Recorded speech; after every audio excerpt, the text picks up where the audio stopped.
Hello guys! Ayan na naman guys. Magbe-blender na naman ako ng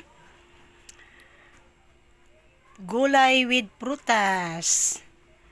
Ayan guys, meron siyang carrots, may banana, pipino at saka apple.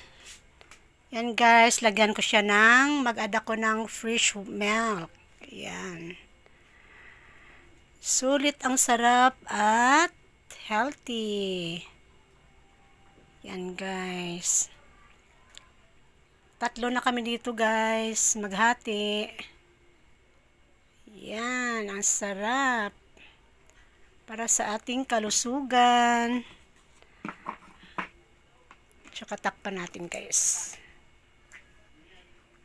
Punong-puno. Nasobrahan yung nasobrahan yung milk. Marami yung milk na ilagay ko. Yan. Yan. Be-blend natin.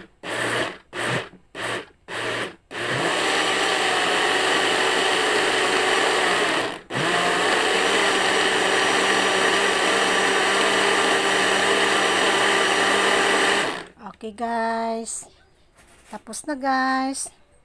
Thank you for watching. God bless you all.